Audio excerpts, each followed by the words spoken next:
on est aujourd'hui donc mardi 22 Sivan, et on est donc Daf Kaf Bet. Il nous restait juste en bas de la page Kaf Aleph, en bas, quand on a dit la mahlok entre Tanakama et Rabbi Eliezer, puisque tous les deux ils ont dit que c'est Tahor. Alors on a répondu qu'en fait la mahlok c'est que dans les 5 dernières lignes, d'accord, Tanakama Saba Bifsara velo Bishavelo Bahatecha. La Torah l'a dit, Bifsara le sang dans sa chair, donc, et pas quand il est dans Shafir de l'Obahatecha, et pas quand il est dans un morceau de viande. Il faut que le sang il soit dans le corps de la femme. Et Bioadin et Shfoferet, donc c'est la même chose quand il y a un tuyau, c'est pas, donc elle n'est pas tamée. Et Bahanimelecha des Shira, et ça c'est seulement quand le morceau de chair qui a été jeté, donc apporté par la femme, il est lisse, il n'y a pas de rainure, il n'y a pas de sillon. Aval palé palé, mais s'il y a des sillons, elle est tamée. Pourquoi? Parce qu'on considère que c'est en contact avec le corps de la femme. Ça, c'est ce qu'il a dit Rabbi Eliezer. Et toi, la banane mémoire, ils viennent Hachamim, ils disent non. Il fallait palé, même s'il y a des sillons et des rayures dans la surface du morceau de viande qu'elle a avorté, malgré tout, enze damnida, ça ne s'appelle pas damnida, elle a dam haticha. Mais c'est un morceau de chair, de sang de chair, et c'est pour ça qu'elle n'est pas du tout tamée. Voilà la mahlok dont Rabbi Eliezer et les Hachamim. La Gemara donc elle déduit, ça veut dire quoi? Donc de là on déduit, puisque les Hachamim ont dit que ce n'est pas damnida, ça veut dire ha damnida, tamé. Ça veut dire que si c'était damnida, donc il aurait été tamé, même si la femme elle a mis un tuyau, nami. Alors Amal Abaye, il dit ben non. Si la femme elle a mis un tuyau, que le sang n'a pas touché le corps de la femme, d'accord, dans tous les cas, tout le monde est d'accord qu'elle est tahor. Alors c'est quoi la mahlok ici? Et oui, puisqu'il n'a pas touché la chair. On a dit Befsara, il faut que ça touche le corps de la femme. Donc la mahlok elle est quand la femme, donc, elle avorte un morceau de chair. Moi ça va, un hachami pense. Donc la femme, de façon générale, quand elle avorte un morceau de viande, il y a toujours du sang. Au moins ça va, il dit non. Il dit, ils disent non. C'est pas obligé qu'il y ait du sang, même s'il y a donc un morceau de viande qui est jeté. Rava il donne une autre réponse. La mahlok de Rabbi Eliezer Hachamim, c'est quoi? En vérité, je peux te dire que tout le monde est d'accord qu'une femme, même quand elle jette un morceau de viande, donc elle avorte un morceau de viande, et c'est pas sûr que, il y a pas de sang dedans, il y a pas de sang. Alors c'est quoi? Pourquoi un il dit tahor et l'autre non? C'est tous les deux en tort, mais quelle est la différence entre les deux? On a vu déjà cette idée, on a dit la femme, elle est tahor. Et le makor, c'est-à-dire donc le corps, l'organe de la femme en bas, c'est mechomo tamé. Donc c'est l'endroit qui est tamé. Ça veut dire quoi? Comme il faudrait, voilà la mahlok. La femme, elle est tahor. Et le dame, elle est tamé. Pourquoi? Donc la femme, elle est tahor en vérité. Mais le sang, comme il provient du corps de la femme, et c'est le corps de la femme qui entraîne l'impureté, enfin, le corps de la femme, l'organe de la femme en bas, et c'est ça qui fait que la femme elle est impure. Ça c'est Rabbi Eliezer. Hachamim disent non. C'est le sang qui est tamé, mais c'est pas l'endroit qui est entamé. Ce qui serait Hachamim. On l'a vu la dernière fois. C'est pas l'endroit de la femme qui est entamé, mais c'est le sang qui est... Ça c'est la vie de Hachamim. Hachamim disent non. La femme est tahor, et l'endroit de la femme aussi, le corps de la femme aussi, il est tahor. Et que son sang qui est tamé. Le sang il est tamé selon le premier, selon Rabbi Eliezer, pas selon... Dans le cas où elle met un tuyau, comment il est... Puisqu'il n'est pas en contact avec le corps de la femme. On avait dit que le sang ne touche pas le corps de la femme, alors c'est pour ça qu'il est tahor. Tu dis que le sang est tamé. Rabbi Eliezer dit... Comment ils peuvent dire que le sang est tamé? Alors, peu importe s'il y a le tuyau ou pas de tuyau. Absolument, mais il y a un peu plus haut, il y a un contact. Non, Rabbi Eliezer dit que le sang de la viande, il n'est pas tamé. La femme, elle n'est pas tamée. Mais comme il provient du corps, donc de l'organe de la femme, c'est ça qui le rend tamé. Hachamim, ils disent non. Hachamim disent que même l'organe de la femme, il est tahor. le morceau donc, de chair qui a été tombé, le sang il est à or, ça y est, tout est à or.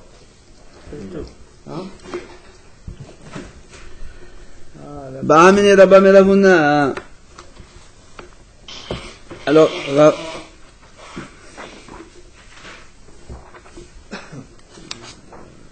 Ba'amini, il a posé la question, voilà. Rabba Meravuna. Alors, ils disent comme ça. Alors, alors, on rappelle quand même, c'est marqué dans la Torah, si quelqu'un, un homme, on parle d'un homme, il voit sortir donc une production séminale de lui, il est tamé, on le sait, il devient impur. Maintenant, il pose une question. Si quelqu'un, il a pris, on va dire, un coton-tige, il a rentré dans l'orifice, et il a sorti un morceau donc un petit peu de production. D'accord? Alors il pose la question, Mao. Est-ce que,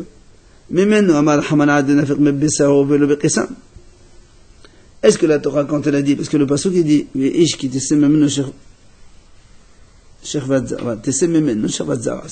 un homme donc de quel il sort cette production. Alors il dit, est-ce qu'on va dire, non, comme c'est marqué Memenu, ça veut dire, il faut que ça sorte du corps de l'homme. Et pas que toi tu le fais sortir avec un coton-tige. Donc dans ce cas-là, il n'est pas tamé. Ou bien, ou bien,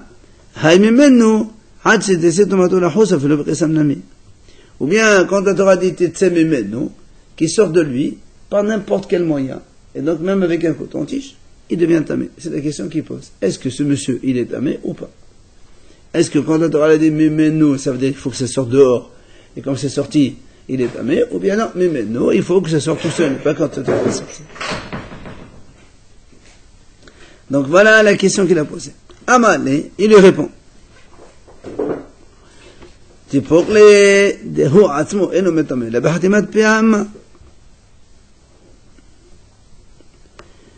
Alors, il lui répond, il dit, mais je ne comprends pas ta question. De toute façon, il lui dit, nous on sait que quand est-ce qu'un homme il devient impur par cette production?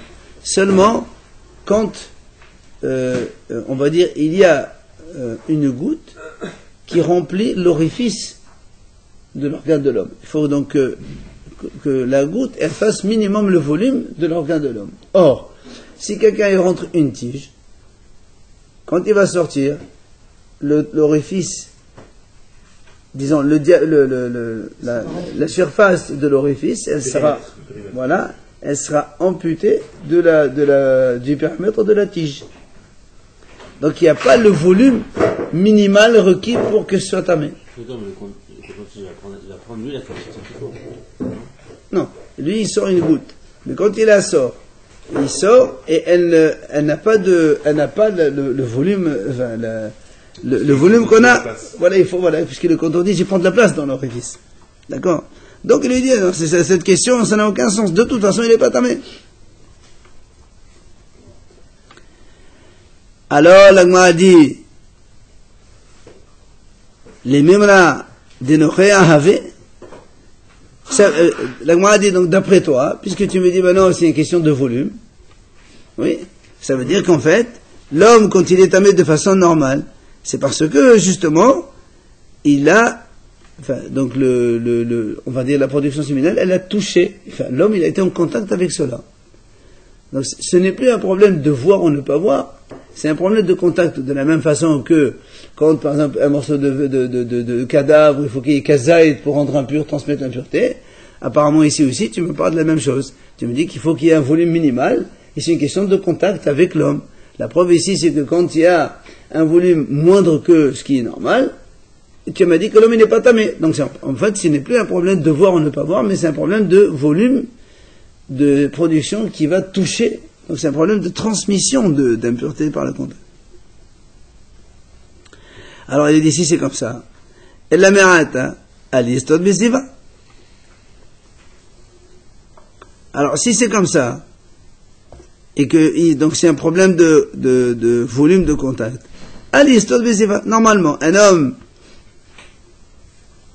vous savez, on a dit avant que quand un homme il voit une fois une production, il s'appelle Zav.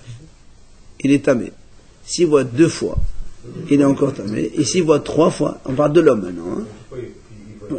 Ouais, il sort de chez l'homme. S'il voit donc 3 fois, alors là, non seulement il est tamé, mais il est tamé 7 jours, il doit faire migvé, et ainsi de suite. Alors, maintenant il dit comme ça, c'est un homme, il a vu 2 fois. Non, pas tout. Il a vu ça, 1 fois, et 2 fois. 1 fois, il fait le migvé le jour même. Alors... 2 fois, c'est 2 jours d'affilée. Pardon? 2 fois, c'est-à-dire 2 jours d'affilée. Je crois pour un homme, ça doit pas être, je sais pas s'il faut 3 jours consécutifs ou 3 même dans la même journée. Je ne me rappelle plus. Est-ce que c'est 3 fois ou est-ce que c'est 3 jours? On a vu ça ensemble, mais je ne me rappelle plus.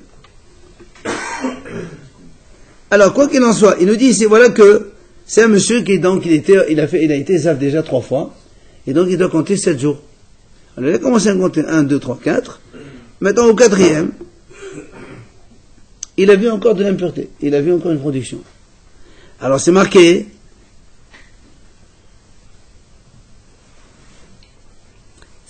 que tout ce qu'il a compté les 4 jours, c'est éliminé, il faut reprendre encore 7 jours. D'accord? Alors, la Gemara lui dit, si maintenant on dit que, en fait, il s'agit d'un problème de contact. D'accord? Puisqu'on a dit que c'est le volume qui le rend impur.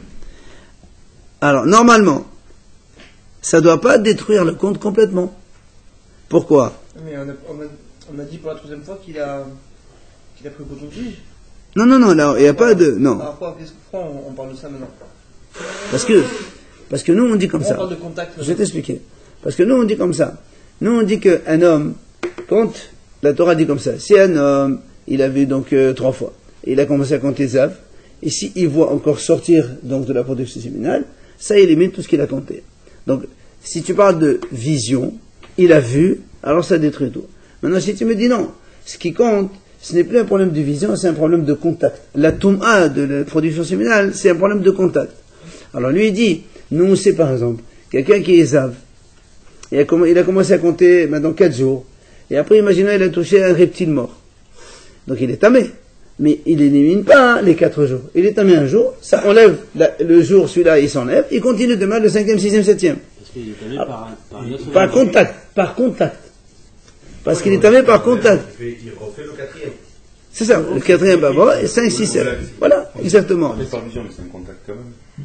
D'accord, mais toi tu me dis ici. Oui, donc si c'est un problème de contact, ça ne doit pas éliminer tout ce qu'il a compté avant. D'accord, mais c'est quand même, on peut dire aussi que le reptile mort c'est une chose. Non, c'est pareil. Au niveau de l'impureté, c'est la même chose. Tu touches un reptile mort. Il fait le compte pour une chose. Si tu touches une chose, c'est un autre. Non. Quand on est tamé, si tu es tamé parce que tu as vu une production séminale, je veux bien. Mais tu es tamé parce que tu me dis maintenant, parce que tu as touché la production. Donc la transmission de l'impureté, elle se fait par le contact. Que ce soit impureté par un reptile mort ou par un truc, c'est la même chose. Dans les 2 cas, on est tamé le jour même. Alors celui-là aussi, ça doit être tamé un jour seulement. Pourquoi alors on détruit tout ce qu'on a compté précédemment, hein? Donc c'est la qui lui objecte. Si on répond comme on a répondu, alors ça ne devrait pas être comme ça. À la matanée, c'est ce qu'il dit. Pourquoi c'est marqué dans la matanée Zot Torat Hazav? Voici le statut d'un Zav. Et celui donc duquel il sort une impureté. Pourquoi? Normalement, si tu me dis que maintenant on vient de dire que la production séminale c'est un problème de contact, ça ne doit pas détruire tout ce qu'il a compté, ça détruit uniquement, ça élimine le jour même et après on continue, selon ce qu'on vient de dire la réponse. Là moi le répond, Amale, stira hainot ama desote le fiche ifsha la blosar sohiziva.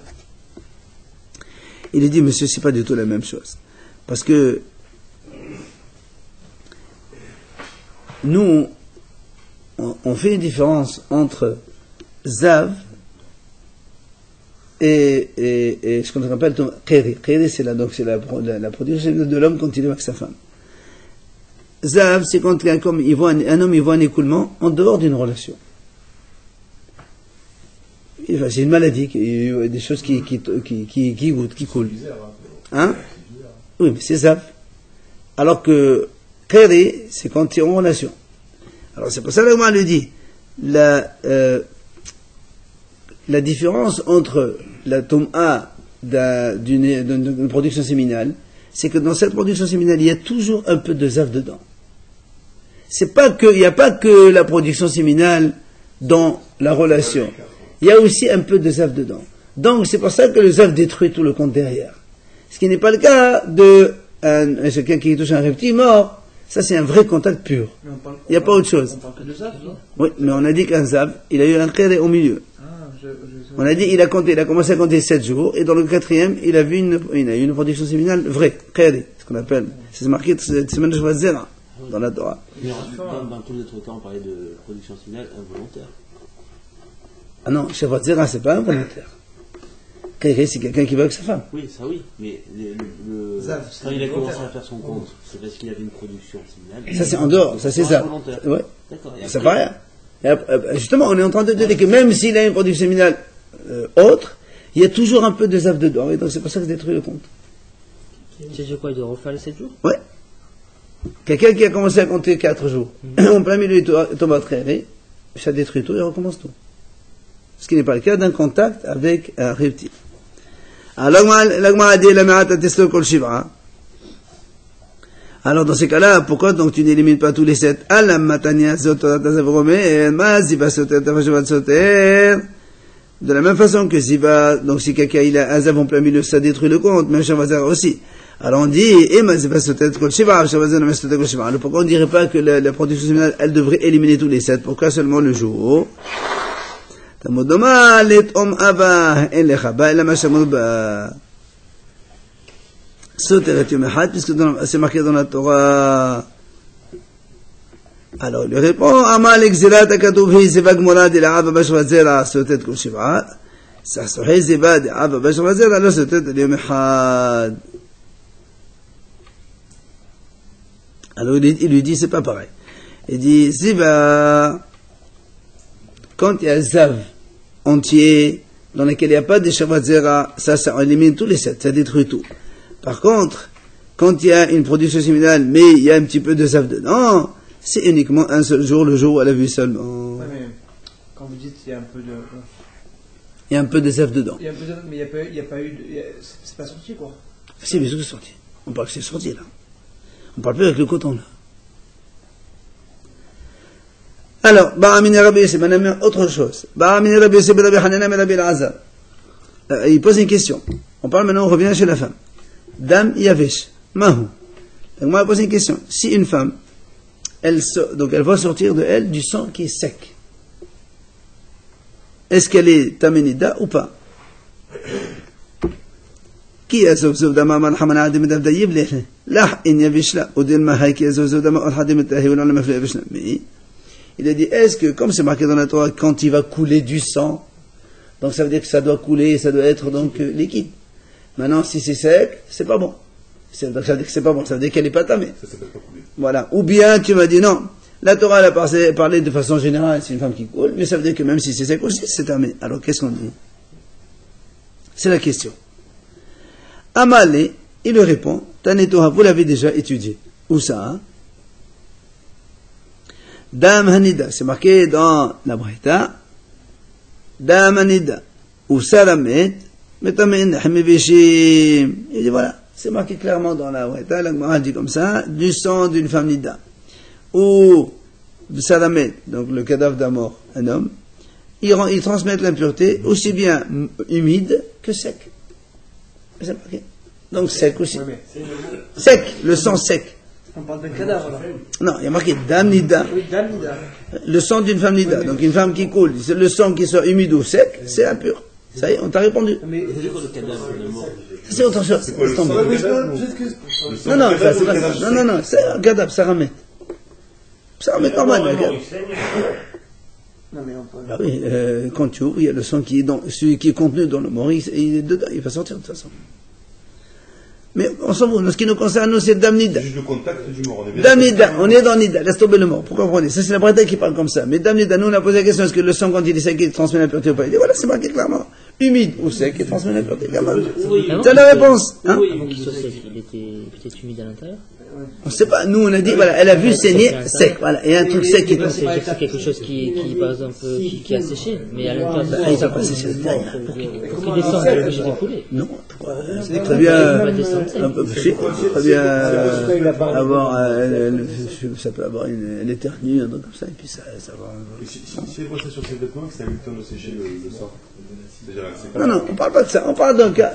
Là, c'est possible qu'il était mou, s'il était humide. Voilà. Donc ça, la question ne se pose pas. Oui, maintenant, on veut. Le moment où on le voit, c'est sec. C'est ça. Très bien. Bon, quand il y a un saveux, on pose la question. Maintenant, la question, quand elle sait que c'est sec. Voilà, elle a vu, c'est sec. Ouais, mais avant que ça soit sec, c'était mouillé obligatoirement. Non, c'était pas oublié, mais non, pas du tout. Mais comment? Pas de comment. Elle a vu Du sang sec, ça veut dire qu'il était mouillé, ça n'existe pas du sang sec. Moi, je sais, on a un fait. Une femme, elle vient avec un truc et une goutte de sang, elle est sèche, hein, comme ça. Comment on fait? Elle dit voilà, c'est tamé quand même. Il était dedans, peut-être. Nous, on ne sait pas. On veut savoir est-ce que ça transmet l'impureté ou pas. Est-ce que c'est en la femme nida ou pas. Alors il dit oui. Alors il dit, monsieur Amal, et il lui répond, monsieur, moi, tu me réponds cette braïta, c'est très mignon, mais là il y a marqué humide et après sec. C'est-à-dire, il était humide, après il est devenu sec. Il dit, moi aussi, ça, j'ai pas de problème. Ça, je sais que c'est tamé. Ma question, elle est quand il est d'origine sec. Qui m'a valé avec il dit, monsieur, ça aussi on l'a étudié. Où ça? Ça on l'a vu déjà dans la Mishnah. Une femme qui avorte comme une sorte d'écorce, ou comme un cheveu, ou comme de la poussière, ou comme des petites bestioles. Rappelez-vous, qu'est-ce qu'on a dit? On met ça dans l'eau. Si ça fond, c'est que c'est du sang, c'est impur. Si ça fond pas, c'est que c'est des trucs et c'est pas impur.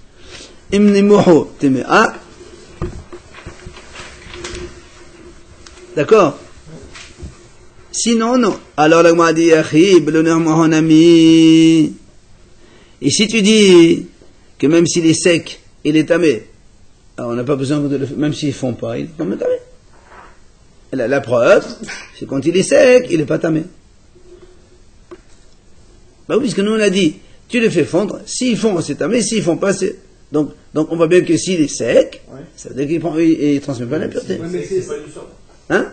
S'il est sec, c'est pas du sang. C'est du sang, mais que tu ne fais pas fondre. Mais nous, c'est pas. Du sang sec, si vous le mettez dans l'eau, il se dissout tout bêtement. C'est ce que la Gemara lui dit. Il dit, mais si ça ne fond pas, c'est que c'est quelque chose, c'est une autre créature, c'est pas du sang. Alors la Gemara dit, est-ce que c'est possible d'avoir quelque chose, comme tu dis toi, une femme qui jette quelque chose qui n'a pas du sang? Il lui dit oui, Véatania. Il lui dit oui, monsieur In, Véatania, Amar Rabbi Azar Badabasador, Shnema Asim He'ala Bam Tev'in, Liyavne. Deux histoires. Mon père a fait amener depuis la ville de Tev'in à Yavne. Quoi? Ma'asi Bishashat Amabet Kimin Klipot Adumot. Donc c'était une femme qui faisait couler une sorte de petite écorce rouge. Ils sont venus demander à mon père. Et mon père, il a demandé aux sages. Et les sages ont demandé aux médecins. Ils leur ont répondu, cette femme-là, elle doit avoir une plaie à l'intérieur de son ventre. Et donc, ce sont comme quelqu'un, il a une croûte dans la plaie. C'est la même chose là-bas, et la même chose, ça tombe. C'est les croûtes. Qu'est-ce qu'on fait? Elle met ça dans l'eau. Si ils ont fondu, eh ben mais c'est du sang. Sinon, non. Le problème de cette question-là, c'est que si, d'après les docteurs, si ça vient de l'intérieur du ventre. Non, quand on dit l'intérieur du ventre, son corps. Ben, c'est l'organe de la femme, ça ne coule pas d'ailleurs. Ça ne peut pas venir de l'intestin. Non, il n'y a pas de contact. Il y a une paroi à l'intérieur, si ça coule, ça vient de cette paroi-là. Il y a une plaie à cet endroit-là. Ça coule d'ici, d'accord? Donc c'est pas du sang génital. Ça ne vient pas de là. Ah si, c'est l'utérus de la femme, c'est là où ça vient. Si ça coule d'ailleurs, ça ne peut pas aller dans l'utérus. Non. Il n'y a pas de contact. Le cheminement du sang, en fait. Je te donnerai une photo la prochaine fois. Avec plaisir, qu'on puisse comprendre d'où ça vient. Tu as raison, c'est pas évident. Alors, Béchouf, une deuxième histoire, il a amené avec lui. Tu réécoutes sur IPLC, tu regardes. La même chose. Allez, il y a une deuxième histoire.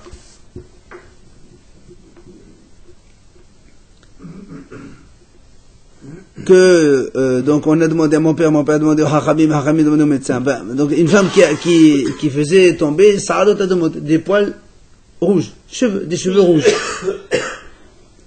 Et la Hachamim a demandé au médecin. Il a dit la même chose, elle doit avoir des choses qui font un petit peu des cheveux. Et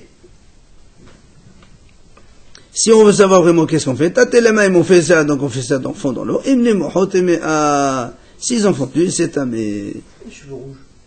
Une sorte de poil. Rouge? Ben oui. Mais si c'est du sang. Il peut y avoir des maladies comme ça. Alors, Amar Rishakish, ou Befoshrin. Rishakish a dit, quand on fait fondre ces choses-là, pour savoir si ça fond ou pas, on ne les met pas dans l'eau froide, on les met dans l'eau tiède.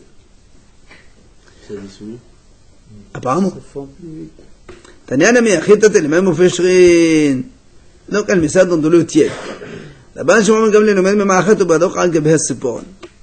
Rabban Shimon Gamliel dit, on peut l'écraser avec un peu de crachat sur l'ongle. On l'écrase et on voit si ça fond, c'est que c'est du sang, et si ça reste tel quel, c'est que c'est pas du sang. On a dit c'est quoi la différence entre les deux? Donc la différence c'est quand on l'a écrasé énormément, écrasé, mais ça veut dire que selon le premier, il faut que ça fonde complètement. L'autre, il dit non, même si c'est écrasé, ça suffit. Donc il y a une petite différence. Ça fond complètement. Pas totalement. L'action de l'eau, l'action du non, mais ça fait, le fait, c'est que quand il y a quelque chose, après il disparaît, donc c'est que c'est pas c'est du sang. C'est qui fait ça? C'est les rabbins ou c'est la femme elle-même? Les rabbins qui ont testé, c'est pas de femme. Pas de... Non, pour qu'elle sache si c'est tamé ou pas. Ah non, mais elle, quand elle a ça, elle a chez la ramée pour montrer. C'est eux qui vérifient. On a vu ailleurs que quand on veut, à propos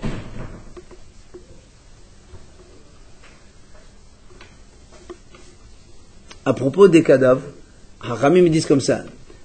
Est-ce qu'un cadavre, quand il est sec, il transmet l'impureté ou pas? Alors ils ont dit comme ça, on le met 24 heures dans de l'eau tiède. Si ça se ramollit, alors ça veut dire qu'il était encore cadavre, et donc il transmet l'impureté. Mais si c'est quelque chose de sec complètement, c'est plus cadavre. C'est plus cadavre. Des ossements humains alors? Les ossements, ça transmet l'impureté. Ah ben alors quel est le problème? Il n'y a pas d'os, si c'est de la chair. Non, mais quel est le problème? Quand il est sec, il est pas sec. Si déjà des os, ils transmettent l'impureté, à plus forte raison que tout cadavre, ils transmettent l'impureté. Il faut que tu n'oublies pas une chose, c'est que les os, ça transmet l'impureté de façon différente par rapport à la chair. La viande, il faut qu'elle ait ASM, je crois que c'est Kassaora. Donc c'est même le volume, déjà, il est différent. Quoi qu'il en soit, la Gemara dit donc là-bas, on a dit qu'il faut laisser 24 heures dans l'eau tiède. Est-ce qu'ici aussi il faut laisser 24 heures? La Gemara pose la question.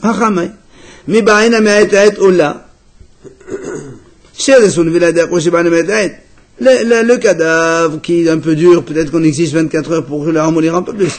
Ou bien le sang, comme il est un peu plus mou qu'un cadavre, est-ce qu'il faut 24 heures ou pas? Il a dit je ne sais pas. Après, on a vu dans la Mishnah, Hamapelet Kemin Darim, si une femme, elle avorte donc des sortes de poissons, des images de poissons, des sauterelles, des shrasemasim, on a dit comme ça, s'il y a du sang impur avec, s'il y a du sang avec, elle est impure, s'il n'y a pas de sang, elle n'est pas impure. Après, on a dit, une image de poisson. Elle avorte, au lieu que c'est un bébé, c'est un petit poisson. Alors, et Hachamim pose une question alors. Ils disent Hachamim, pourquoi Rabbi Yehuda ici, il n'a pas été cholek? Dans le premier cas de la Mishnah, on a dit qu'une femme qui avorte un morceau, on a dit s'il y a du sang, elle est tamée. S'il n'y a pas de sang, elle est tahor. Un morceau de viande. On a dit dans la Mishnah, première idée, s'il y a du sang avec, c'est tamé, il n'y a pas de sang, c'est tahor. Rabbi Yehuda, il dit non, dans tous les cas, c'est tamé.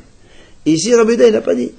On m'a dit pourquoi là-bas Rabbi Yehuda il a dit dans tous les cas c'est tamé, ici dans le poisson, une sorte de sauterelle, ou haramim, tout ça, il n'a pas dit Rabbi Yehuda, non, dans tous les cas c'est tamé. Pourquoi il n'a pas été cholek? Alors Amar dit, alors il dit en vérité, il y a une mahlok de Rabbi Yehuda aussi, il n'est pas d'accord, c'est la même chose, donc il n'y a pas de question. Rabbi Yochanan Amar, non, moi je peux te dire que ici, Rabbi Yehuda est d'accord.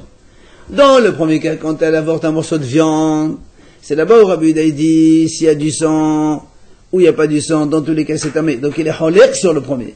Mais dans ce cas-là, Rabbi Yehuda n'est pas holek. Pourquoi, hein?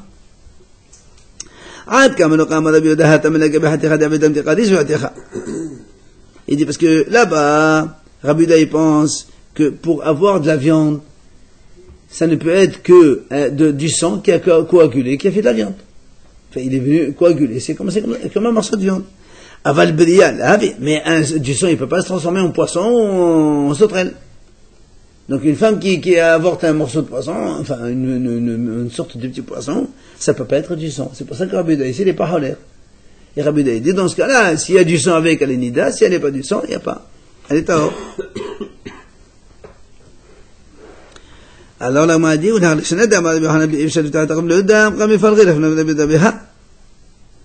dit, alors mais attends, nous on a vu que Rabbi Yochanan, il a dit, malgré tout, on a vu une mahlak avant, on a dit que c'est impossible qu'une femme accouche sans qu'il y ait du sang.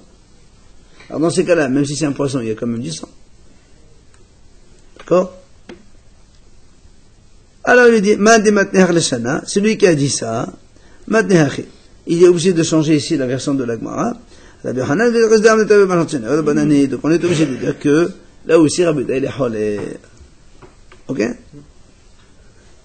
Après on a dit on a dit si une femme elle avorte comme une sorte d'un animal ou animal domestique ou sauvage ou de la volaille ou une volaille, on a dit dans ces cas-là on leur fait la même chose que pour les enfants.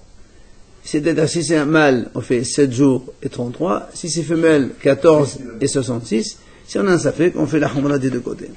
Alors, Amar Rabbi Yehuda Amar Shmuel, Ma'etama de Rabbi Meir. Ça c'est Rabbi Meir qui a dit. 5 du sang par contre. Hein? 5 du sang. Non, toujours du sang, on parle du sang. C'est pas le sang qui nous intéresse pour l'instant. On parle de mâle ou femelle. On parle de mâle ou femelle. On parle pour mâle ou femelle pour la période de... Alors, ça c'est Rabbi Meir. Attention, n'oubliez pas que les Hachamim ne sont pas d'accord avec ça. Hachamim ils ont dit, tant qu'il n'y a pas l'image d'un humain, ça s'appelle pas un accouchement. D'accord. Alors, si on parle de bête, il n'y a pas de... Donc, c'est Rabbi Meir qui a dit comme ça. Rabbi Meir, il dit, si c'est une image d'un petit chat, par exemple, si c'est un mâle, on est 7,33, si c'est femelle, 14,66, si c'est ça fait qu'on fait les deux. Rabbi Meir dit. Un chat femelle, ça... Comment tu peux le voir? C'est parce que c'est un chat femelle? Je sais, moi. On te le dit. Comment on peut le voir? Ah, m'appelle, voilà, m'appelle. Comment on peut le Pourquoi tu vois, voir? non? Un chat? Il faut lui donner un Quand les femmes ils ont des envies, des fois, ils avortent des choses un peu bizarres. Il leur donne un nom et tout. Quoi, quand même. C'est un avortement. Allez. Là, on m'a dit quelle est la raison de Rabbi Meir. Pourquoi Rabbi Meir, il considère un animal comme un humain, comme un enfant? Alors, il te dit, c'est simple. Il dit tout simplement, parce que dans la Torah, pour la création du monde, il y a marqué Hashem va yitzeret ha'adam. Et il y a aussi marqué Vayid Sarata Behema. Il y a deux psukim dans lesquels on a vu création, le même terme pour l'homme et l'animal. Donc, un animal, c'est aussi une création, comme un enfant. Alors, est-ce que c'est un... Non, dans là, il n'y a pas marqué, il a créé. C'est pour ça qu'on emploie les mots, les termes, seulement employés chez l'homme et chez l'animal. Vayid Sarata, création. Voilà. Exactement. Ça veut dire quoi, que ça engage la matrice, ça aussi? Est-ce qu'une femme qui apprenne un garçon, c'est contre un beffort ou pas? Si elle lui a un petit chat avant ou un chevreuil ou tout comme ça. Je sais pas. Ça dépend de l'âge. Ça dépend de l'âge. Ça dépend de l'âge et ça peut même bien sûr. comme... Absolument. Alors là, on m'a dit, donc si tu parles comme ça, si tu me dis parce qu'il y a marqué dans la Torah, donc il sera dans les mêmes, aussi bien donc que l'animal, alors, dans ces cas-là, si une femme a m'appelle de tannin, une sorte de tannin, ça doit être un poisson. Alors là aussi, alors on va dire aussi la même chose, que la femme doit être donc impure comme un accouchement réel. Pourquoi? Parce qu'il y a marqué aussi la création dans ce tannin, comme chez l'homme. La preuve, c'est marqué Vayivra Elohim tatanim agedonim. Vara, c'est création. Alors il lui répond, il dit, monsieur, non, pas du tout. C'est pas la même chose. Amre, danini yesera mi yesera, et danin bil ami yesera. Il dit, moi je te parle du mot yetser, Yitzira, et marqué Yitzira Hashem, Hashem il a créé. Bria aussi, ça veut dire créer, mais on ne peut pas comparer deux mots différents. Ok? Pour les poissons, c'est différent. Alors, on a dit Vaïvra. Vaïvra. Alors que pour l'animal et l'homme, c'est marqué Vaïtzer. Donc ça, c'est deux choses différentes. Alors il dit, monsieur, maintenant, qu'est-ce que ça change? Voilà, on a vu ailleurs, on a fait Ha'atana, Divedabishmak Zera Shava, Bishab HaKohen, Uva HaKohen. Zoé Shiva, Zoé Bea, on a fait une Zera Shava avec deux mots différents. Alors aussi, on peut le faire. Ve'od, en plus, j'ai encore une autre question. Nirma Berea, Mebrea. Dirti Vaïvra, Elohim mais seulement. Il dit, dans ces cas-là, c'est facile. Chez l'homme aussi, il y a marqué Vaïvra. Chez l'homme, il y a marqué les deux. Il y a marqué Vaïvra, il y a marqué Vaïtza.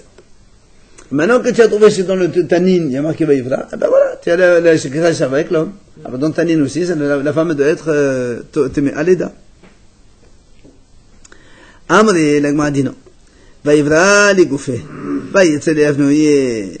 Vidanin, Yisraam, Yisraam. Il dit, monsieur. Il dit, Vaïvra, Elohim. Quand on a marqué Vaïvra, c'était pour te raconter, Hachem a créé. Maintenant, quand il y a marqué Vaïetzer, c'est un mot en plus. Et c'est quand il est en plus qu'on va faire Xera Shava avec un autre mot. D'accord? Et c'est pour ça, donc le Vaïvra, il a été utilisé pour le contexte même de la création. Et le Vaïetzer qui est en plus, on fait donc Vaïetzer, Vaïetzer. Alors là, on a dit, pourquoi Adraba, je peux faire le contraire? Vaïetzer, les gouvets. Pourquoi on ne dit pas le contraire? Vaïetzer, c'est pour la création de l'homme. Et Vaïvra, il est en plus. Alors tu prends Vaïvra chez le Tanin et tu fais la même chose que Shava. On peut dire ça aussi. Il dit non, monsieur, c'est pas pareil. Pourquoi? Et la Vaïetzer, moufni meshines dadin.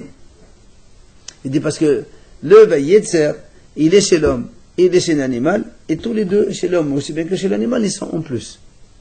C'est-à-dire, Hachem, il a déjà marqué Vaïvra, il a créé l'homme, il a marqué déjà, il a créé les animaux, mais il a répété une deuxième fois Vaïetzer chez l'homme et Vaïetzer chez l'animal.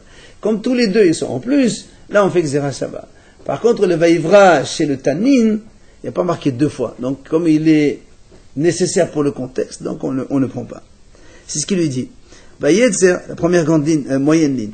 Moufne, Meshnes Dadim, il est libre des deux côtés. Moufne, Gabé Adam, chez l'homme, il est en plus. Ou Moufne, Gabé Behema, et chez l'animal, il est en plus.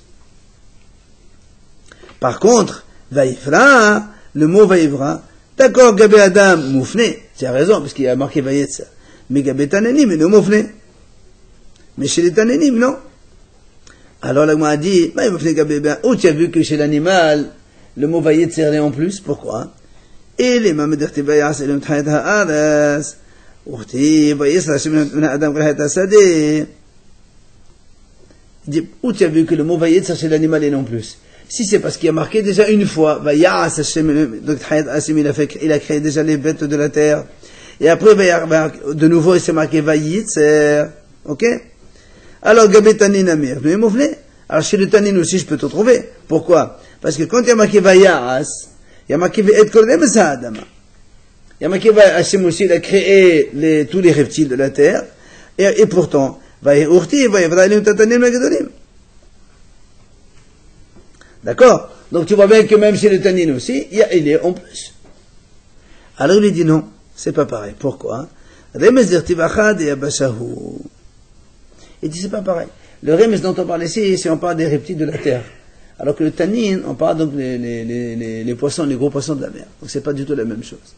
Donc c'est pour ça que le Vaïetzer, il est en plus chez l'homme, il est en plus chez l'animal, et le Vaïvra, il n'est pas en plus dans les poissons. Vaillé, c'est Vaïvra, ça veut dire pareil. Tout ça, c'est la création. Et pourquoi on n'a pas des mots différents? Attends. Alors, la m'a dit, et quelle est la différence quand il y a un mot qui est en plus dans un seul côté? Ou bien il est en plus des deux côtés? Qu'est-ce que ça change? Si on peut faire Xera Shava, elle est bonne aussi bien. Toi, tu me dis, celui-là, il est libre de ce côté, ils sont en plus tous les dans l'homme et dans l'animal. Mais, chez le poisson, il est en plus chez l'homme et pas il est plus chez le poisson. Et alors? Quelle est la différence entre les deux? Alors, il explique. Il dit, il dit comme ça. Kol Xera Shava. Quand tu fais Xera Shava, donc, on a deux mots qui sont pareils à deux endroits différents, on les compare. Si donc les mots, ils sont pas du tout en plus. D'accord? Des deux côtés, ils sont pas en plus. Et les Médines Hemena. Déjà, on apprend un. On ne peut pas faire Xerashava comme ça. Voilà. Moufne Metzad Echad. Si maintenant il est en plus d'un seul côté, pas des deux côtés. Les Rabbi Ishmael, les Médines, ve'in Moshevin. Selon Rabbi Ishmael, on apprend Xerashava, et même si tu peux objecter, tu objectes pas. In Moshevin. Les Rabbanan, selon les Hachamim, ils disent non, les Médines ou Moshevin. Tu peux faire Xerashava, mais si tu peux casser, pas de problème. Maintenant, Moufne Mishnes Datin, mais quand la Xerashava est faite avec deux mots qui sont libres des deux côtés, Divrei Hakol, les Médines, ve'in Moshevin. Donc ici, tout le monde dit, tu apprends et tu ne peux pas objecter. C'est-à-dire, même si tu as de quoi casser, tu ne peux pas casser. Donc ici, et pour ça, on gagne quand on marque l'homme et l'animal. Là, tu fais Xerashava et c'est intouchable. Alors maintenant, on a dit, Rabbi Ishmael, Maïka bin Moufne Mesadehad, puisque Rabbi Ishmael lui dit,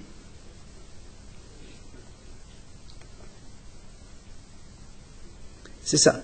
Puisque Rabbi Ishmael lui dit, aussi bien libre d'un côté que libre des deux côtés, dans les deux cas, on n'objecte pas. Alors c'est quoi la différence entre les deux pour lui? C'est la même chose. Alors il dit non. Navramina, il dit voilà ce qu'on gagne. Si on a les deux, on laisse tomber le côté où il est libre que d'un seul côté, et au final, et on préfère l'enseignement, celui qui est libre des deux côtés. C'est pour ça ici, comme donc avec le tannin, donc le poisson de la mer, on a libre que d'un seul côté. Mais le côté de l'homme et l'animal, on a libre des deux côtés. Alors c'est pour ça qu'on préfère garder la Xerashava entre l'homme et l'animal, plutôt que celle, c'est ce qu'il dit,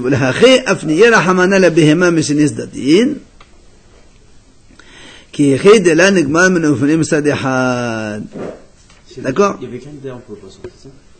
Il y avait qu'un terme en plus pour le poisson. Non, un terme, pas en plus. Le mot vayetzer sur le poisson, enfin, vayivra sur le poisson, il est pas libre. C'est pour le contexte. Il faut bien qu'Hachem te dise, j'ai créé. Il y en avait deux. Oui, chez l'homme et l'animal, il y a deux.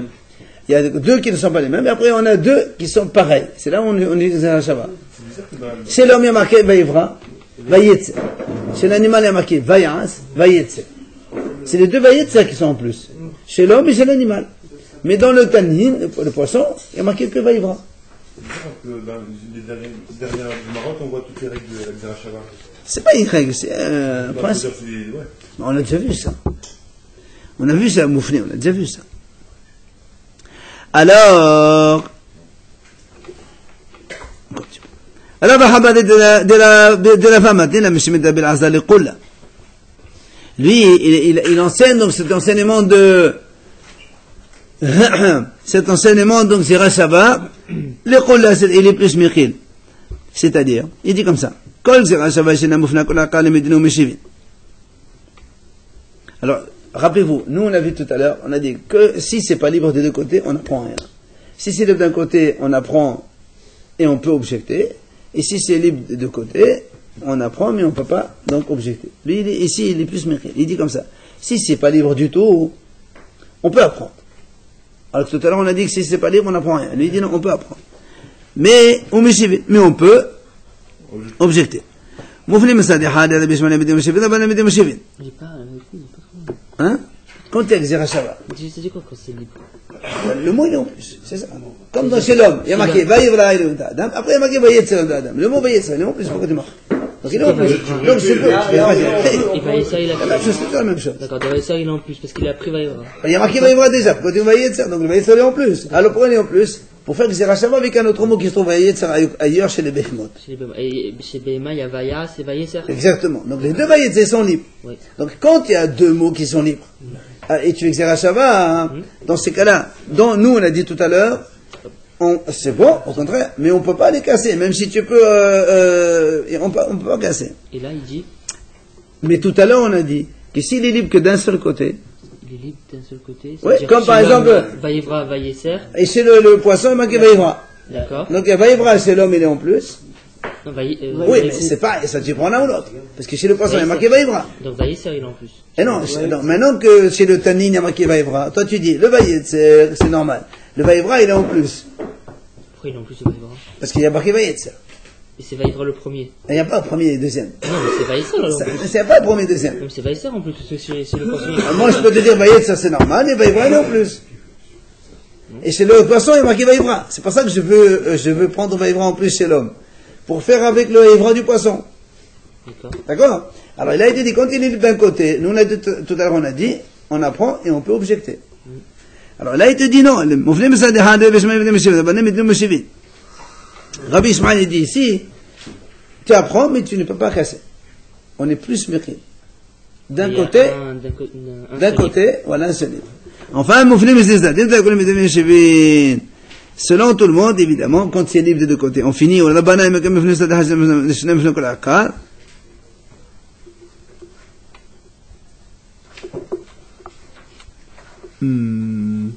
Bon, on verra ça demain, parce que c'est tard pour finir.